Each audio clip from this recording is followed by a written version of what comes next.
Telugu audio Bible యెహోషువ గ్రంథము 8వ అధ్యాయము. మరియు యెహోవా యెహోషువతో ఇట్లనెను, భయపడకుము, జడియకుము. యుద్ధ సన్నద్ధులైన వారిని అందరినీ తోడుకొని హాయి మీదికి పొమ్ము.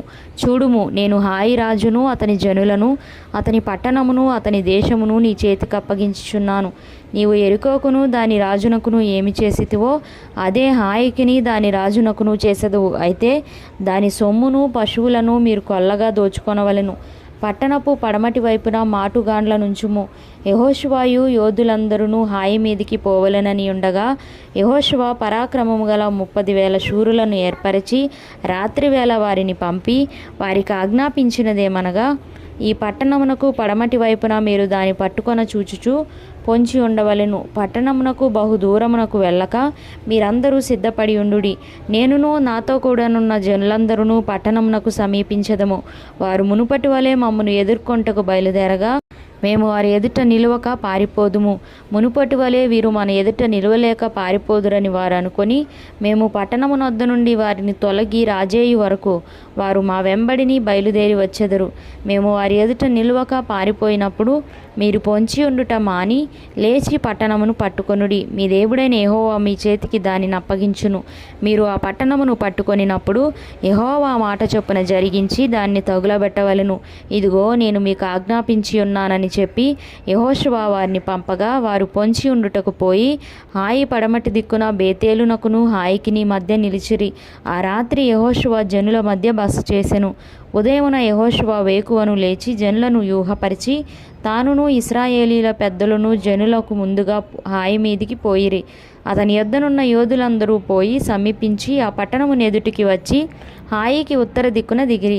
వారికిని హాయికిని మధ్యను లోయయుండగా అతడు ఇంచుమించు 5,000 మంది మనుషులను నియమించి పట్టణమునకు పడమటి వైపున బేతేలునకును హాయికిని మధ్య పొంచి ఉండుటకు ఉంచెను. వారు ఆ జనులను అనగా పట్టణమునకు ఉత్తర దిక్కునున్న సమస్త సైన్యమును, పట్టణమునకు పడమటి దిక్కున దాని వెనుకటి భాగమున నున్నవారిని ఉంచిన తరువాత యెహోషువ ఆ రాత్రి లోయలోనికి దిగిపోయెను.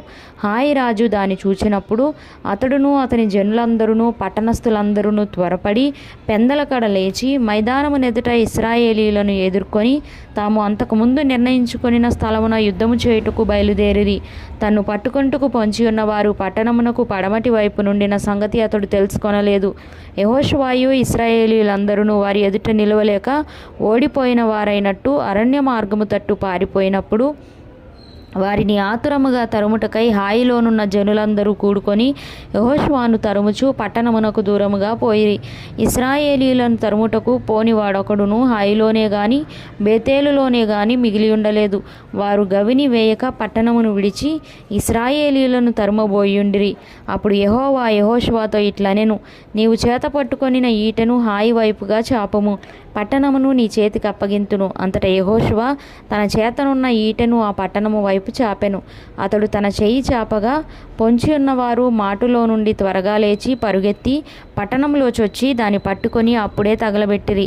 హాయి వారు వెనుక వైపు తిరిగి చూచినప్పుడు ఆ పట్టణం యొక్క పొగ ఆకాశమునకు ఎక్కుచుండెను. అప్పుడు అరణ్యమునకు పారిపోయిన జనులు తిరిగి తమను తరుముచున్న వారి మీద పడిచుండిరి గనుక ఈ తట్టైనను ఆ తట్టైనను పారిపోవుటకి వారికి వీలు లేకపోయెను. పొంచి ఉన్నవారు పట్టణమును పట్టుకొని ఉండుటయు పట్టణపు పొగ ఎక్కుచుండుటయు యెహోషువయు ఇశ్రాయేలీయులందరూ చూచినప్పుడు వారు తిరిగి హాయి వారిని హతము చేసిరి. తక్కిన వారును పట్టణములో నుండి బయలుదేరి వారికి ఎదురుగా వచ్చిరి. అట్లు ఈ తట్టు కొందరు ఆ తట్టు కొందరు ఉండగా హాయి వారు ఇశ్రాయేలీయుల నడుమ చిక్కుబడిరు గనుక ఇశ్రాయేలీయులు వారిని హతము చేసిరి. వారిలో ఒకడును మిగులలేదు, ఒకడును తప్పించుకొనలేదు. వారు హాయి రాజును ప్రాణముతో పట్టుకొని యెహోషువ యొద్దకు తీసుకొని వచ్చిరి. బీటిలోను పొలములోను హాయి నివాసులను తరిమిన ఇశ్రాయేలీయులు వారిని చంపుట చాలింపగా కత్తివాత కూలక మిగిలిన వాడొకడును లేకపోయినప్పుడు ఇశ్రాయేలీయులందరూ హాయి యొద్దకు తిరిగి వచ్చి దానిని కత్తివాతను నిర్మూలము చేసిరి. ఆ దినమున పడిన స్త్రీ పురుషులందరూ 12,000 మంది. యెహోషువ హాయి నివాసులనందరినీ నిర్మూలము చేయు వరకు ఈటెను పట్టుకొని చాచిన తన చేతిని తిరిగి ముడుచుకొనలేదు. యెహోవా యెహోషువకు ఆజ్ఞాపించిన మాట చొప్పున ఇశ్రాయేలీయులు ఆ పట్టణములోని పశువులను సొమ్మును తమ కొరకు కొల్లగా దోచుకొనిరి. అట్లు యెహోషువ హాయి నిత్యము పాడైపోవలెనని దాన్ని కాల్చివేసెను. నేటి వరకు అది అట్లే ఉన్నది. యెహోషువ హాయి రాజును సాయంకాలం వరకు మ్రాను మీద వేలాడదీసెను. ప్రొద్దుగుంకుచున్నప్పుడు సెలవీయగా జనులు వాని శవమును మ్రాను మీద నుండి దించి ఆ పురద్వారమునెదుట దాని పడవేసి దాని మీద పెద్ద రాళ్లకుప్ప వేసిరి. అది నేటి వరకు ఉన్నది.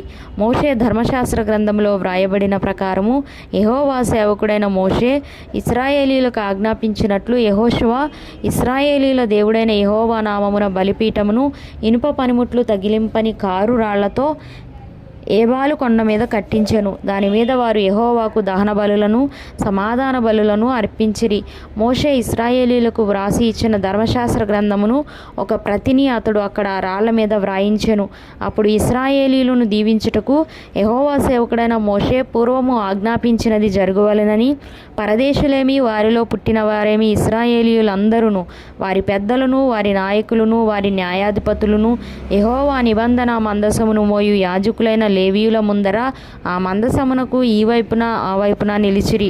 వారిలో సగము మంది గెరీజీము కొండ ఎదుటను సగము మంది ఏబాలు కొండ ఎదుటను నిలువగా యెహోషువ ఆ ధర్మశాస్త్ర గ్రంథంలో వ్రాయబడిన వాటన్నిటిని బట్టి ఆ ధర్మశాస్త్ర వాక్యములనన్నిటినీ అనగా దాని దీవెన వచనమును దాని శాప వచనమును చదివి వినిపించెను. స్త్రీలను పిల్లలను వారి మధ్య నుండి పరదేశులను వినుచుండగా యెహోషువ సర్వ సమాజమునెదుట మోషే ఆజ్ఞాపించిన వాటన్నిటిలో చదువుక విడిచిన మాట ఒక్కటియూ లేదు.